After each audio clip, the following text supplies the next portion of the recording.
Bom, em um momento de crise sanitária e de incertezas políticas geradas pela pandemia, cresce o papel do Congresso Nacional. E para falar mais sobre esse cenário, gentilmente nos atende o presidente da Câmara dos Deputados, Rodrigo Maia, pelo DEM do Rio de Janeiro. Tudo bem, presidente? Muito obrigado por estar aqui mais uma vez na Jovem Pan. Bem-vindo. Bom dia, obrigado mais uma vez pelo convite e pela oportunidade. Presidente, começando pela reforma tributária. Hoje os jornais aqui de São Paulo trazem informações sobre possibilidade de corte de imposto de renda e a consequente retirada de deduções médicas de quem faz a declaração. E também uma possibilidade de aumento de tributos para profissionais liberais. Na semana passada, inclusive, acompanhei uma live do senhor, o senhor dizendo que da forma como está, pelo menos essa proposta do governo, e com uma possível nova CPMF, um novo imposto, o senhor vota contra, não passa no Congresso Nacional. Essas discussões paralelas atrapalham a tramitação de um projeto tão importante para o Brasil como esse? Olha, vamos aqui separar. É claro que um novo imposto como a CPMF, eu vou votar contra, independente da qualidade do imposto, apesar que esse é um imposto ruim, porque ele gera muitas distorções na economia, então ele atrapalha muito mais do que ele ajuda, né? Segundo, a sociedade cansou de pagar impostos, então não há caminho que não seja reduzindo despesas. Se isso leva um pouco mais de tempo, nós temos que tentar acelerar as reformas do Estado brasileiro. A segunda questão é sobre a proposta, vamos dizer assim, mãe do debate, que é a unificação de impostos sobre bens e serviços, que é a proposta da Câmara, do Senado e do governo, o CBS do governo e o IBS da Câmara e do Senado. Eu vi essa matéria hoje sobre a crítica dos profissionais liberais, não é verdade. Essa semana eu tive uma reunião com a OAB, discutindo apenas o CBS. A OAB é favorável à PEC 45 e à PEC 110. Então, eles são favoráveis, quer dizer, os profissionais liberais. Agora, no CBS ele tinha algumas dúvidas que foram sanadas nessa conversa comigo, com alguns técnicos, né? E eles trouxeram algumas propostas para solucionar o problema, se por acaso a decisão da Câmara e do Senado for votar primeiro o projeto do governo. Eu acho que o importante seria votar tudo junto, mas existe essa hipótese. Então, eu não acho que essa informação seja verdadeira, né? Em relação à PEC, não é, porque eles mesmos defenderam, o próprio Felipe Santa Cruz, a votação da PEC 45, mas mesmo no CBS, pela conversa que eles tiveram com os advogados tributaristas juntos com quem estava me acompanhando, eu tenho certeza, né, que essa é uma reforma que, mesmo que seja só PIS e COFINS, ela não vai gerar esse aumento da carga tributária que alguns estão falando, e tenho certeza que melhora a competitividade das empresas brasileiras. Mas concordo que o maior, o mais amplo, tem um impacto melhor na economia brasileira. Claro, como que é possível unificar as propostas? O senhor fala em unificação de propostas, a reforma tributária tramita já há muitos anos no Congresso, e de que forma é possível unificar tudo, deputado? Não, CBS e IBS é porque é a mesma proposta.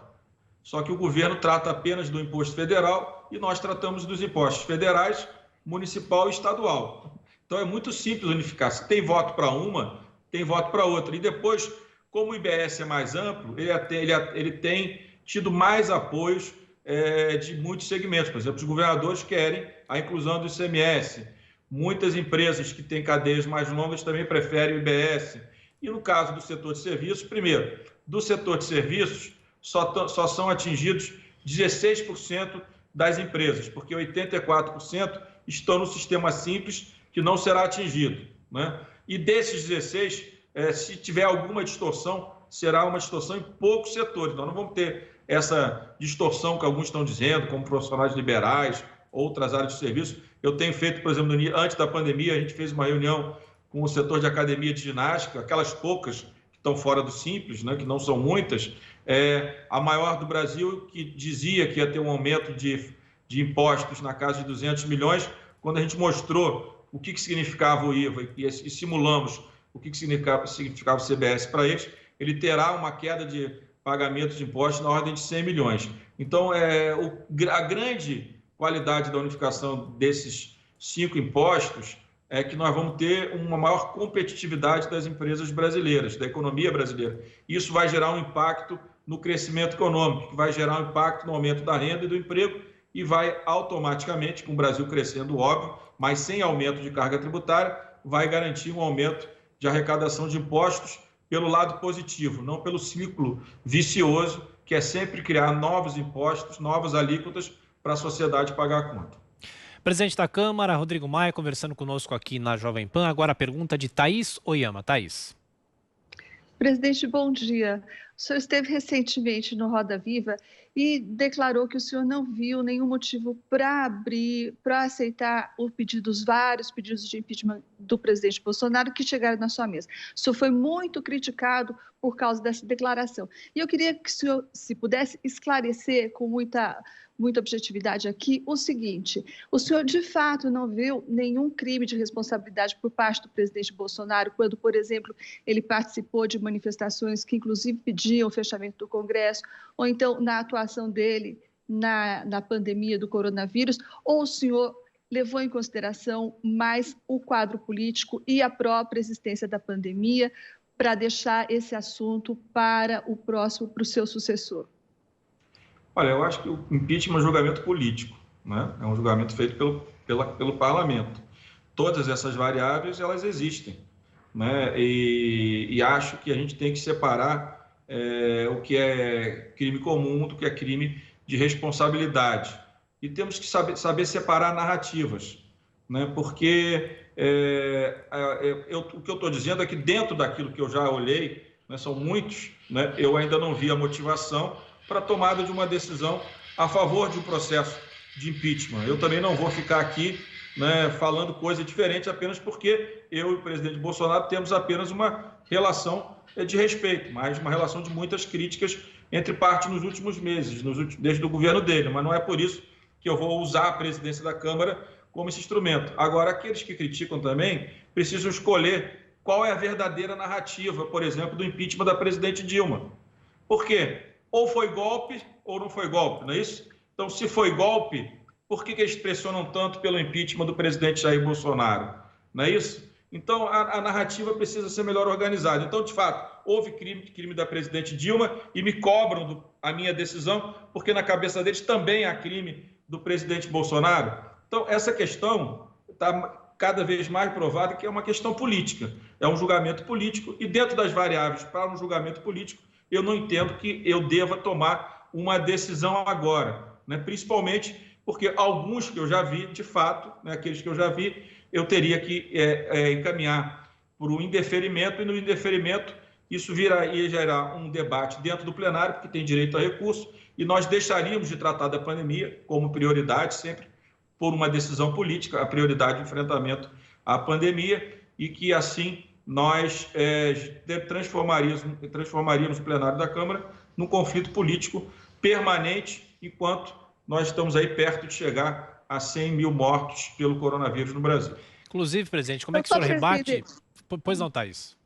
Desculpa, só para entender. Então, na sua avaliação política, presidente, o que o senhor diria que pesou mais?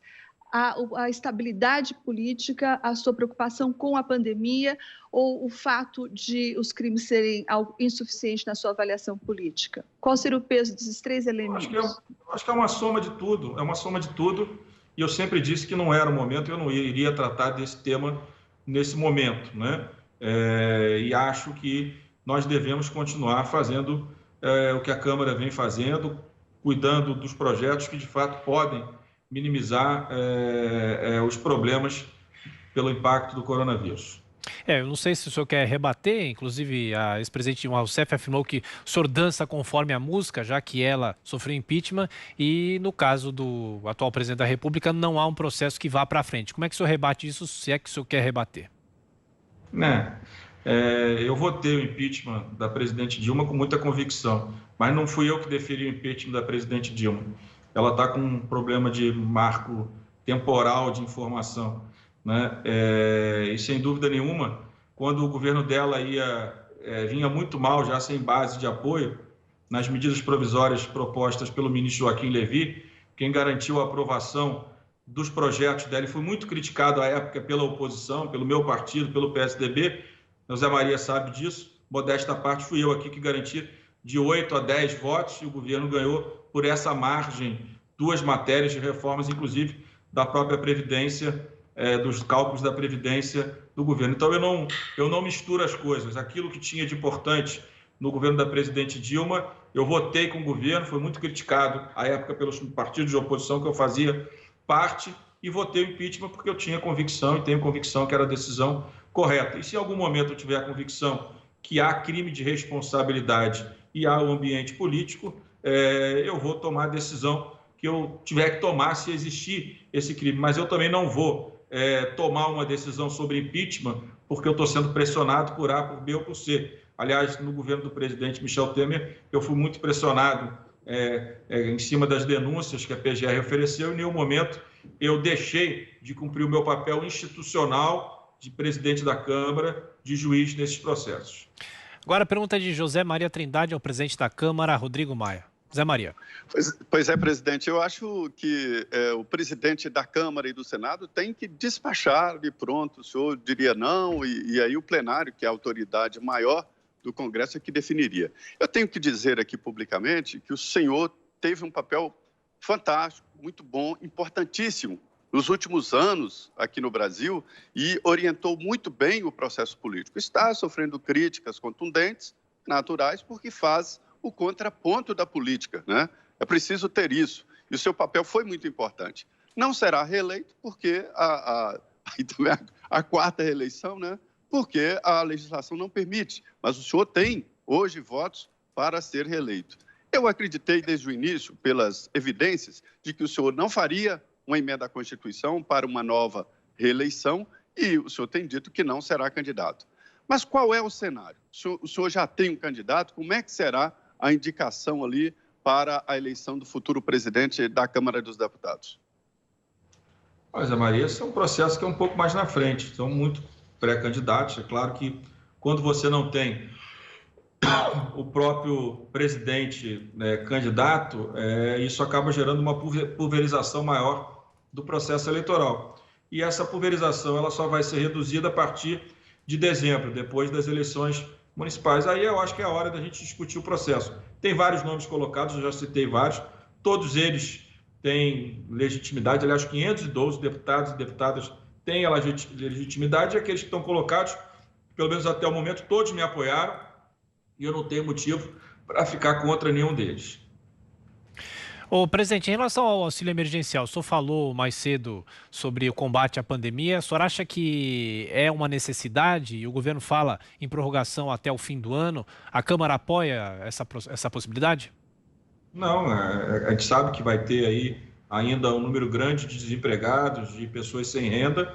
Vamos esperar para ver qual vai ser a proposta que o governo vai encaminhar para a manutenção do auxílio emergencial no mesmo valor ou em outro valor. A gente sabe que o impacto social é muito positivo, mas o impacto fiscal precisa ser muito bem avaliado para que a gente não perca o controle da administração da nossa dívida, né? Que infelizmente teve que crescer e não tinha outro motivo durante a pandemia. Então vamos esperar para ver qual é a proposta do governo, se vem algo permanente, se não vem, e em que condições, para que a gente faça um debate racional e dentro das condições reais do orçamento público brasileiro. Thaís.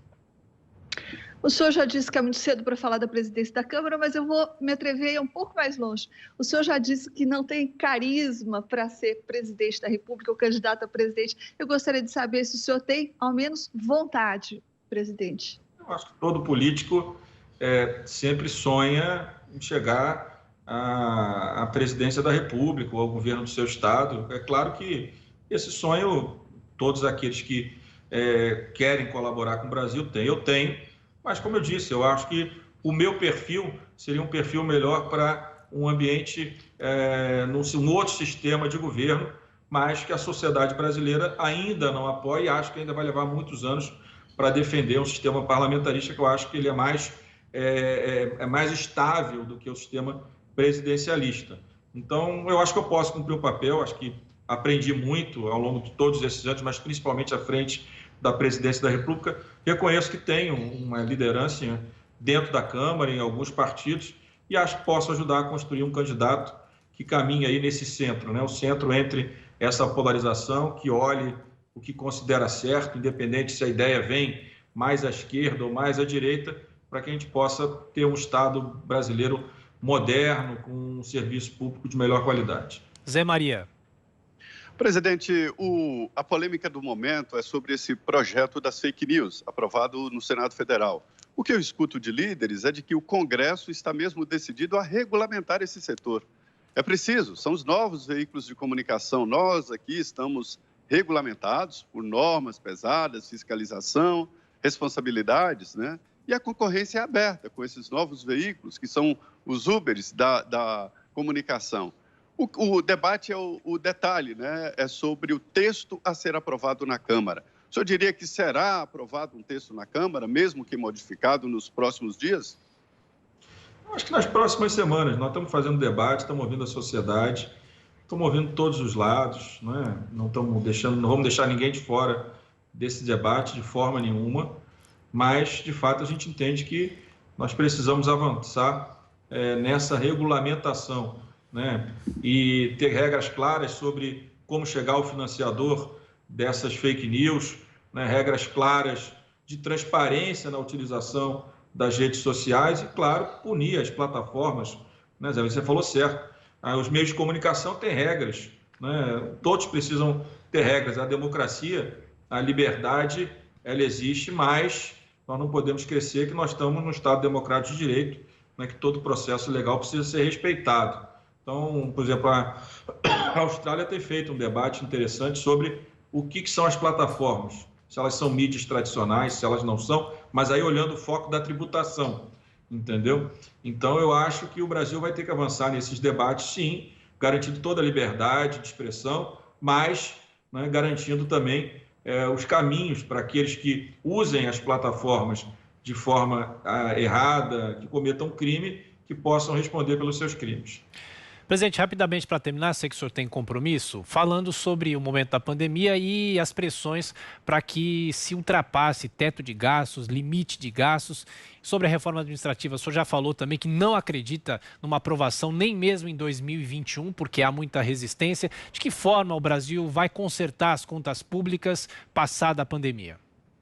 Não, o governo tem que encaminhar a reforma administrativa, eu tenho deixado isso claro. O governo tem que avançar rapidamente nos gatilhos do teto de gasto, a proposta que está no Senado, ou pedir que a Câmara retome o debate da proposta do deputado Pedro Paulo, da PEC do deputado Pedro Paulo.